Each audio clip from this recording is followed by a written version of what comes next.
Territoire d'info, Cyril Viguier. Bonjour, bonne semaine, bienvenue dans la matinale d'Info de Public Sénat et de Sud Radio avec la participation de la presse quotidienne régionale.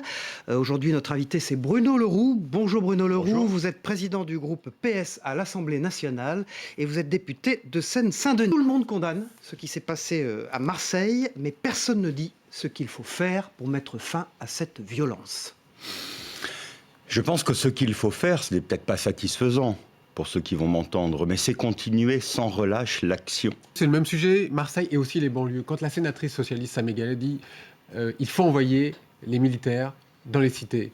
Autre question sous-jacente, quand on dit étatiser le rôle du cannabis. Il n'y a pas besoin d'état d'urgence, il y a besoin de priorité aujourd'hui dans les cités, dans les endroits qui sont sensibles, en gros, dans les parties de notre territoire où la République fonctionne mal.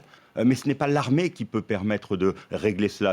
Moi, j'aimerais, autour de cette question, que l'on arrive à créer un consensus pour ouvrir le débat. Ça veut dire tout simplement qu'à partir du moment où l'on dit que l'on va réfléchir sur la question du cannabis, il y a toujours une frange, et notamment une frange de la droite qui crie au laxisme avant même d'avoir réfléchi. Bruno Le Roux, Manuel Valls et 18 ministres ce matin au Mureau dans les Yvelines, tenus d'un comité interministériel sur les thèmes de l'égalité et de la citoyenneté. Manuel Valls devrait faire des annonces fortes sur le logement social, notamment sur le fait que les préfets pourraient reprendre les quotas d'attribution des logements sociaux. Il n'y a aucune volonté de tordre le bras aux maires. Et quand des villes ne veulent pas mettre en œuvre des politiques qui peuvent être des politiques assurant plus de mixité, allant vers... Eh bien, l'État doit prendre ses responsabilités. Alors, ça ne cède pas à cette envie de voir quelque chose de différent qui est répandu aujourd'hui dans la société. Le Front National va arriver. Ah bah oui, on va voir. Non, moi, on ne va pas voir, je sais. Température sur le terrain en Seine-Saint-Denis, c'est que le Front National n'arrive pas à y percer.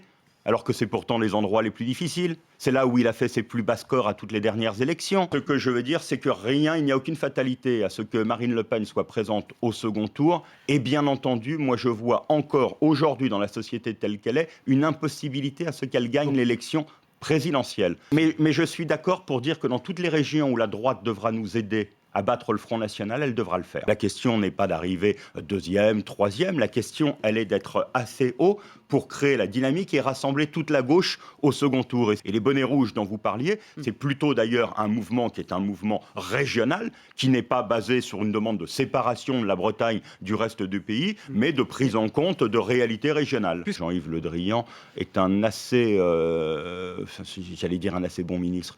Il a été un ministre essentiel à la France. À la France, pas simplement à la gauche. Et quand Claude Barthelone reviendra devant le groupe socialiste à la mi-décembre, ce sera comme président de la région Île-de-France, vous le verrez. Je n'y crois pas. Une dose de proportionnelle impliquerait un redécoupage de nos circonscriptions. Je ne pense pas que ce soit le moment. Ouais, merci et à demain. Au revoir.